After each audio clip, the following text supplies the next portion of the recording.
Alexa POV. Habang nakatitig ako sa walang buhay na katawan ng aking ama, hindi ko din mapigilan ang makaramdam ng sobrang lungkot. Kahit papano, masakit din para sa akin na makita siya na nasa loob na ng kabaong. Parang kailan lang, sariwa pa rin sa alaala ko ang lahat-lahat. Hindi man naging maganda ang naging relasyon naming mag-ama. Alam ko din naman sa kahuli-hulihang araw nito, sa mundo ay nagsisisi ito. Katunayan na doon ng mga huling salita na binitawan nito noong huli kaming nagkausap. Rest in peace, Dad. Hangad ko pa rin ang katahimikan mo sa kabilang buhay. Huwag po kayo mag-alala. Pinapatawad ko na po kayo sa lahat ng mga kasalanang nagawa niyo sa akin. Madamdamin kong bigkas. Wala eh. Hindi naman pwedeng habang buhay ako magtanim ng sama ng loob para sa kanya. Mas pipiliin ko na lang siguro ang katahimikan ng puso ko kaysa magkimkim ng galit at hinanakit. Tapos na yon. Nakalipas na't dapat ng ibaon sa limot ang lahat-lahat. Pagkatapos kong mag-alay ng maiksing panalangin, inasikaso ko na din ang mga nakikiramay. Sa susunod na araw ng libing ni Daddy, at alam ko sa sarili ko na magiging abala ko, mabuti na lang talaga't hindi umaalis sa tabi ko si Luther. Yes, nasa tabi ko siya palagi. Ni minsan hindi niya ako iniwan. Alexa, nakikiramay ako sa pagkawala niya. Si Rita, ang kaibigan kong si Rita na naging karamay ko noong mga panahon na down ako. Rita, hindi pa rin ako makapaniwala na wala na siya. Malungkot kong bigkas. Ganun talaga sigurong buhay. At least, kahit na hindi kayo okay ng tatay mo. Ginawa mo pa rin to sa kanya kahit na sa kahuli-hulihang sandali. Seryosong sagot niya sa akin. At yun naman ang tama, hindi ba? Kahit na anong mangyari, ama ko pa rin siya. At dapat lang siguro ibigay ko sa kanyang tamang respeto sa huling sandali. Pilit ang ngiting sagot ko. Yes, and I admire so much, Alexa. Hindi ka lang mabait na kaibigan, kundi napakabait mo ding anak. Nakangiting sagot niya. Naku, mukha yatang inuuto mo na ako niya na. Halata ba? Sagot niya din naman. Ewan. Bastang alam ko, super thankful ako dahil meron ako isang kaibigan na kagaya mo. Thank you. Madamdamin kong wika dito. Naging maayos naman ang mga sumunod na sandali hanggang sa tuluyan na nailagak ang katawan ni Daddy sa huling hantungan. Kahit papaano panatag ang kalooban ko at pagkatapos mismo ng libing, saka ko na lang din binuksan ang kahon na iniwan nito sa akin. Hindi ko pa nga maiwasan na magulat nang bumungad sa akin ang ilang pirasong alahas, dokumento ng bahay at lupa at 2 sasakyan na nakapangalan din sa akin. May nakalakip din na sulat kung saan patuloy itong humihingi sa akin ng kapatawaran. Malungkot ako napangiti. Kung noon pa sana ito ginawa ni Daddy sa akin siguro ang saya ng buhay ko. Ngayon niya pa ako binigyan ng ganito, gayong hindi ko na kailangan. Malungkot ako napatitig sa papel na hawak ko. Hindi ko kayang tumira sa bahay na iniwan niya na naging saksi sa malungkot na kabanata ng buhay naming dalawa ng mami ko noon. Ang bahay kung saan niya din itinira ang kirida niya na si Marta at ang anak-anakan nitong si Alvira. Pero hindi ko naman pwedeng ibenta to. Ito na lang din kasi ang nag-iisang alaala na posibleng maiwan sa akin. Hindi din ito na ibenta ni Daddy kahit na naghihirap na ito nitong huli. Kaya naman, hahayaan ko na lang sigurong bahay niya to hanggang sa kahuli-hulihang sandali. Bahala na. Siguro lahat ng naiwan niya itatago ko na lang muna. Magpapakasal na din naman kami ni Luther at titira din ako sa bahay na regalo nito. Kinabukasan, niyaya ko si Luther na samahan ako sa naturang bahay. Ilang taon na din ako hindi nakaapak dito at iba yung lungkot ang nararamdaman ko. Bago kasi namin ni Mommy nilisan tong bahay noon, napakaganda nito.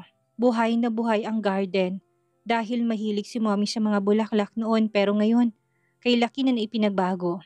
Ang dating magandang garden ay tinubuan na ng mga talahib. Ang buong paligid ay napakalungkot. Ang dating maliwanag na bahay ay wala na. Malungkot kong inilibot ang buong bahay. Lalo ako nalungkot nang wala ng mga dating kagamitan. Maaring naibenta na o hindi kaya, pinambayad ng mga utang. Nagpasya na din akong tignan ang second floor.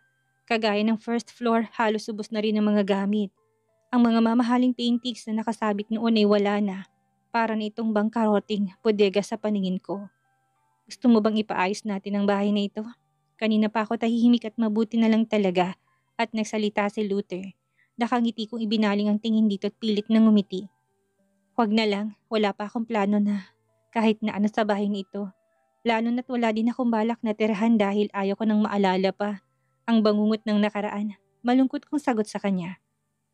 Pagkatapos ng isang buwan na kamatayan ni Daddy, nagpa siya ako magbalik sa opisina. Wala napapansin ko kasi kay Luther na para bang hindi na dito dumadalaw sa opisina. Palagi itong nasa tabi ko, nakaalalay at sa tuwing sinasabi ko na ayos lang ako at pwede niya nang asikasuhin, ang mga negosyo niya ayaw talagang makinig. Wala pa sana akong balak na magbalik opisina, lalo na't gusto kong alagaan na lang sanang ampon naming baby. Kaya lang dahil naman kay Luther wala na akong nagawa pa, kundi ang magtrabaho ulit at ipagkatiwala ang pag-aalaga kay baby. Francis sa yaya nito. Yes, pinangalanan namin ni Luther na Francis ang anak ni Lindsay na iniwan sa amin. Are you sure na okay ka lang? Seryosang tanong ni Luther sa akin. Magkatabi kami dito sa loob ng sasakyan at hindi ko na mabilang kung ilang beses niya na akong tinanong kung okay lang daw ba ako. Siyempre, okay na ako. Kailangang ipagpatuloy ang buhay, lalo na't nangako na ako sa sarili ko na hindi na ako magpapagapos pa sa madilim na nakaraan. Luther, ilang beses mo nang naitanong sa akin yan. At saka alam mo, papasok nga ako ngayon sa trabaho pero ano nga bang trabaho pwede kong gawin? Resign at wala na si Miss Misty at feeling ko wala akong natutunan sa mga tinuro niya. Nakanguso kong sagot sa kanya. No worries, may pumalit na sa kanya kaya wala kang dapat na ipag-alala. Ang trabaho mo lang naman ay maupo sa harapan ko or samahan ako sa loob ng aking opisina. Nakangiting sagot niya sa akin. Otomatiko namang napataas ang kilay ko dahil sa sinabi niya. May ganun bang trabaho? Nagtataka kong tanong. Yes, meron at yun ang magiging trabaho mo simula ngayong araw. Hindi ko naman mapigilan ng matawa. Buong paglalambing na naihilig kong aking ulo sa kanyang balikat bago ako muling nagsalita. Alam mo, feeling ko, sobrang swerte ko sa'yo. Imagine hindi ka nagsasawa sa akin at never mo akong iniiwan. Malambing kong bigkas. Just because I love you, Priscilla. You are my everything at hindi ako mabubuhay kung wala ka. Nakangiting sambit niya. Mabilis lang naman kaming nakarating ni Luther sa opisina. Kaya lang pasakay na sana kami ng elevator nang may bigla akong naisip. Parang gusto kong uminom ng something na mainit Luther, mauna ka na sa office. Susunod na ako. Parang gusto kong bumili na muna ng drinks Nakangiting paalam ko sa kanya. Ha? Okay, sasamahan na kita. Sagot din naman niya kaagad sa akin. No, wag na. Saglit lang naman ako saka hindi naman ako lalabas ng building Tambakan trabahong naghihintay sa'yo kaya sige na, mauna ka na sa opisina mo. Nakangiting sagot ko. Napansin kong pag-aalinlangan sa titig niya bago to dahan-dahan na tumango sa akin. Okay, your wish is my command. Hihintayin kita sa loob ng office. Priscilla ko. Nakangiting sagot niya sa akin kasabay ng mabilisang paghalik niya sa labi ko. Mag-iingat ka ha, muli nitong bigkas. Nakangiti naman akong tumango. Ano nga pala nang gusto mong coffee para maibili din kita? Matamis kong wika. Well, anything, ikaw nang bahala. Kabisado mo naman ang paborito ko, hindi ba? Nakangiting sagot niya na sinabayan niya ng pagkindat.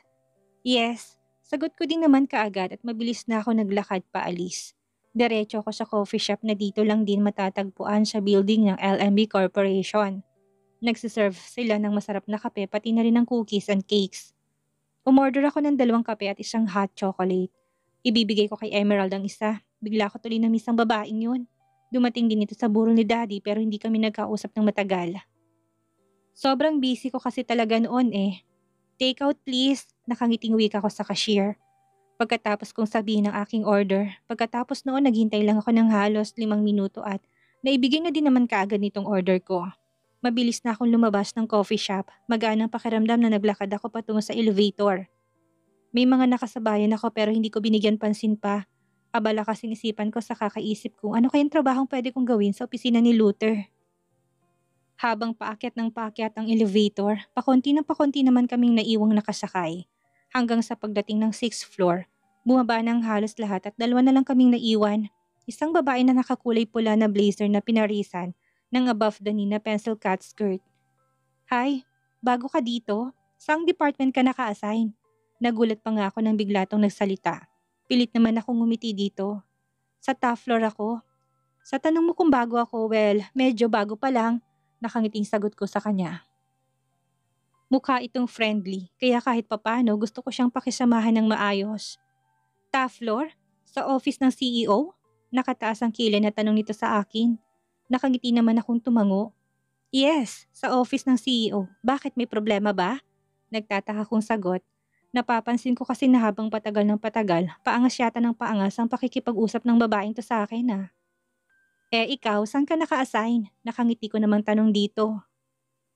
Napansin kong automatic na napataas ang kilay nito habang sinusuyd ako nito ng tingin mula ulo hanggang paa. I am the new secretary of the CEO, nakangiting sagot nito.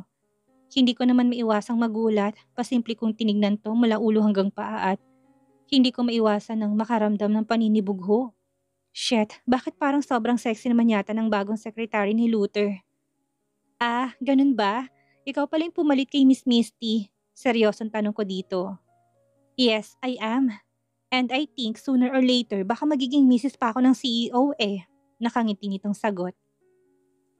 Pigil ko naman ang sarili ko na mapataas ng kilay. Ang lakas ng loob ng babaeng to na sabihin sa akin ng ganitong bagay.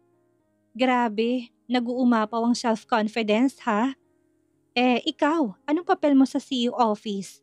Alam ko, mahigit 1 week na ako sa kumpanya pero ngayon lang kita nakita. Nakataas ang kilay nito sa akin. Pilit ko naman tong hinitian. Kung kilala mo sila Emerald, Mary Ann at Susan, silang ka-level ko. Sagot ko din naman kaagad dito. Shucks, ang cheap naman pala ng position mo girl.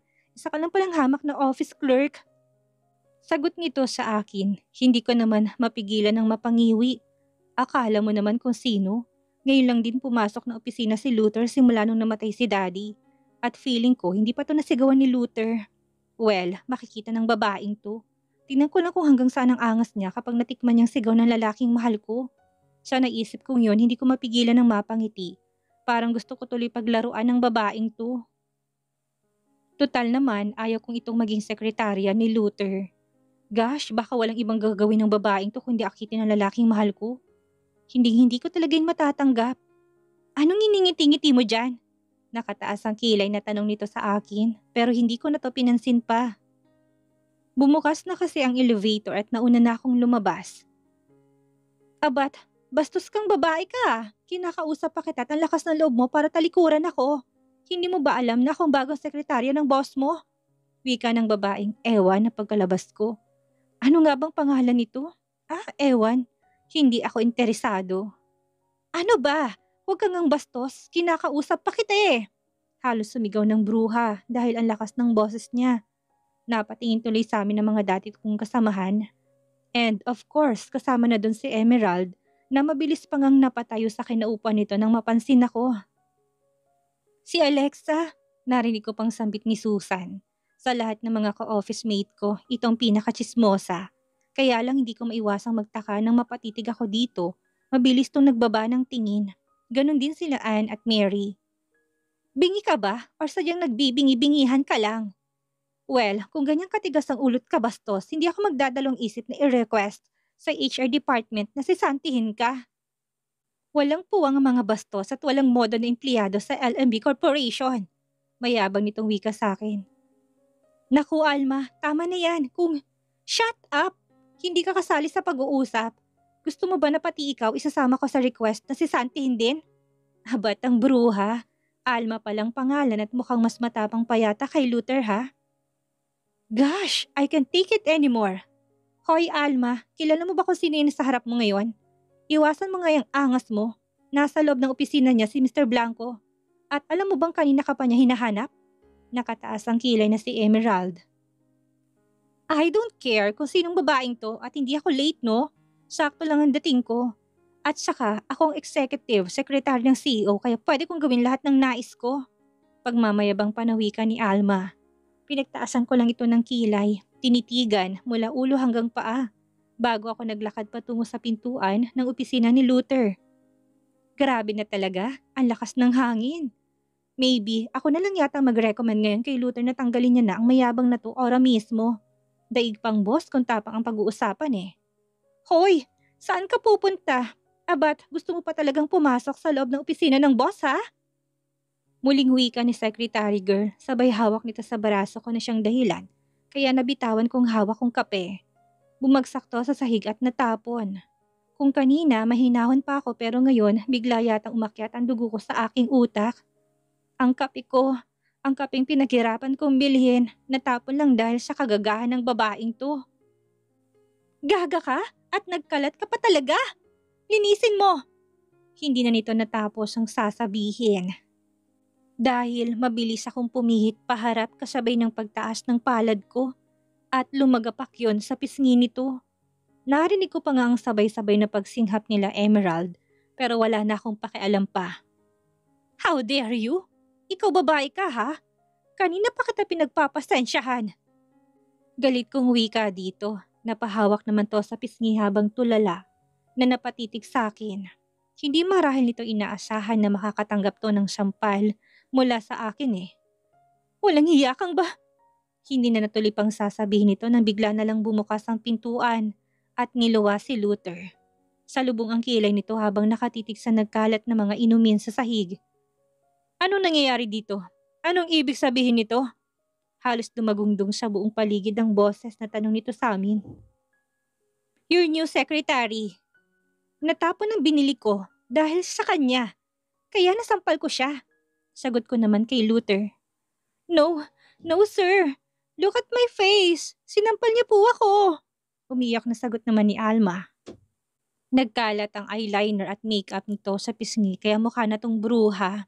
Dumagdag pa talaga ang bakat ng palad ko na nakadrawing sa pisngi nito. Then you're fired!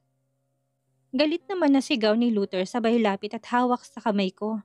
Napansin ko pang pagkalito na gumuhit sa mga mata ni Alma pero nang mapansin nito na hawak na ni Luther ang mga kamay ko, halos mamilog ang mga mata nito na napatitig sa akin. You are? Yes, she is. Miss Priscilla Alexa Romualdez. The fiancé of our CEO, Mr. Luther Montero Blanco. Sabat naman ni Emerald. Ayos ka lang ba? Nasaktan ka ba? Nag-aalalang tanong ni Luther sa akin. Samantalang si Alma naman inapansin kong pagkagulat sa mga mata nito. Bigla itong nahinto sa pag-iyak at hindi na makatingin ng diretso sa akin. Ayos lang. Sorry ha, nakakainis na kasi siya eh. Ang yabang kasi. Tapos natapon tuloy yung kape ko dahil sa kanya. Kunwaring nakasimangot kong wika kay Luther. Mahina naman tong natawa at muli nitong hinarap si Alma. You're my new secretary? Then you're fired. Mag-report ka sa HR department ngayon at dahil sa ginawa mo, ban ka na sa lahat ng kumpanya na may kaugnayan sa LMB. I will not allow anybody to humiliate my fiancé. Seryosang wika ni Luther. Sir no po. Patawad po. Hindi ko naman po kasi alam na si Ma'am palang fiancé niyo eh. Patawarin niyo po ko, sir. Ako lang pong inaasahan ng pamilya namin. Umiiyak namang sagot ni Alma. Hindi ko naman mapigilan ng mapaismid. Kung siya lang ang inaasahan sa pamilya, bakit ang lakas ng loob nito na awayin ako? Bakit ang lakas ng loob nito na ipakitang kagaspangan ng ugali? You heard it right, miss. This is a big lesson for you. Next time, don't do it again. Seryosong wika ni Luther sabay hila sa akin papasok na opisina. Kaya lang bago kami nakapasok sa loob, huminto ito sa paghakbang at hinarap si Emerald. Emerald, tawagan mong gwardiya at pa-escortan mong babaeng yan patungo sa HR office. And after that, bumaba at bilhin mong mga pagkain na kagaya na nasa bag na yan. Yes, boss. Sagot naman kagad ni Emerald. Tuluyan na ako hinila ni Luther papasok na opisina nito at inalalay na makaupo sa sarili nitong swivel chair. Ito ang dahilan kaya hanggat maari ayaw ko tang mawalay sa tabi ko. Nasa paligid lang ang bullying at natatakot ako na wala sa tabi mo para ipagtanggol kita. Seryosong wika nito sa akin. Luther, ayos lang ako. Di ka dapat mag-isip ng kung ano-ano. Wala kang dapat na ipag-alala. Kayang-kaya kong ipagtanggol ang sarili ko. Nakangiting sagot ko sa kanya. Alam ko naman yun, pero syempre, iba pa rin kung kasama mo ko palagi. Kaya ako to ginagawa dahil ayaw kong nakikitang nahihirapan ka. Seryoso sagot niya sa akin. Okay, so nandito na tayo ngayon sa opisina. Hindi naman pwedeng mag-usap na lang tayo, di ba? Ano nga palang magiging work ko? Nakangiting tanong ko at pagkatapos noon, kusa na akong tumayo mula sa pagkakaupo sa kanyang upuan. Kailangan niya na magtrabaho. Masyado ko na siyang naistorbo eh. Bala kong wag nang mag-hire ng babaeng sekretary. Nakangiting sagot niya. Natigil naman ako sa paghakbang patungo sa sofa para sana doon muna maupo. Muli ako napapihit paharap sa kanya habang may ngiting nakaguhit sa labi. Talaga? Well, parang pabor yata sa akin ang plano mong yan Sagot ko. Okay, yan ang plano. No more babae na secretary at magpapahanap kagad ako sa HR department. Sa ngayon, pwede bang ikaw na munang secretary ko? Habang wala pang na-hire na bago? Sagot niya naman kagad.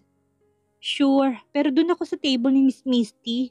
Nag-aalala kasi ako Baka wala tayong magawang trabaho kung dito ako sa loob ng opisina mo magstay. Papatulungan kita kay Emerald sa mga trabaho.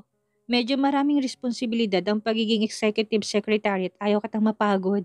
Bigkas nito. Bahala ka, saka namimiss ko ng mga chismosa sa labas Bigkas ko at nilakipan ko pa ng malakas na pagtawa. Okay, pero kapag may nambuli ulit sa'yo, kahit ni isa sa kanila, don't hesitate to tell me. Ilang araw lang naman to't kapag may ma-hire ng bagong secretary, hindi ko nahayaan pang magtrabaho ka. Seryosong wika niya. Luther, masaya akong makasama ka palagi.